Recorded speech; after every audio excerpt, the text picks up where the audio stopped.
કાંકરેજ તાલુકાના મુખ્ય મથક શિહોરી ખાતે આવેલ રામદેવ પીર મંદિરથી પટણીવાસ પ્રાથમિક શાળા સુધીના રોડ પર ગાંડા બાવળની ઝાડીના ઝુંડથી વાહન ચાલકો અને રાહદારીઓ પરેશાન।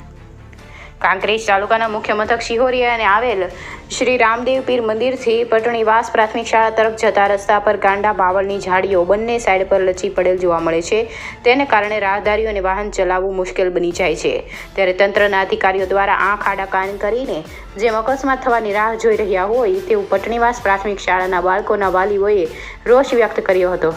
ત્યારે હવે શિહોરી માર્ગ મકાન વિભાગના અધિકારીઓ અને કર્મચારીઓ દ્વારા સ્થળ પર પહોંચીને જાત નિરીક્ષણ કરીને તાત્કાલિક ધોરણે આ ગાંડા બાવળની ઝાડીનું જંગલ કટિંગ કરવામાં આવે તેવી માંગ બુલંદ બની છે।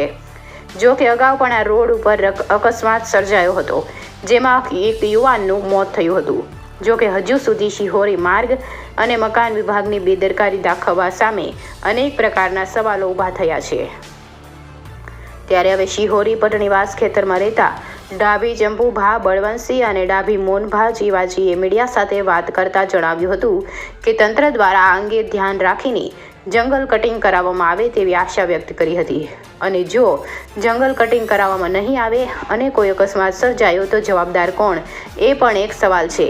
ત્યારે હવે શિહોરી માર્ગ મકાન વિભાગ દ્વારા રામદેવ પીર મંદિરથી પટણીવાસ પ્રાથમિક શાળાના રસ્તા પર લચી પડેલા બાવળ કટિંગ કરવામાં આવશે કે પછી જે છે તે જેવી સ્થિતિ રહેશે તો આવનાર દિવસોમાં લોકસભાની ચૂંટણીમાં આ મુદ્દો બની શકે છે ચર્ચાનો વિષય। ત્યારે હવે તંત્ર દ્વારા તાત્કાલિક ધોરણે જંગલ કટિંગ કરવામાં આવે તેવી માંગ કરવામાં આવી છે। રિપોર્ટર ભગવાન રાયગોર, કાંકરેજ। મંદિરેથી ઠેઠ બાવળ વધી જ્યાંથી પટણીવાસ સુધી પછી નિહાળીએ ભણવા જતા હોય છે, પછી છોકરા એક એક્સિડન્ટમાં મરી ગયો છે, એટલે આ બાવળ બધું કટિંગ રોડ ખાતાવાળા કરાવે એવું અમારી વિનંતી।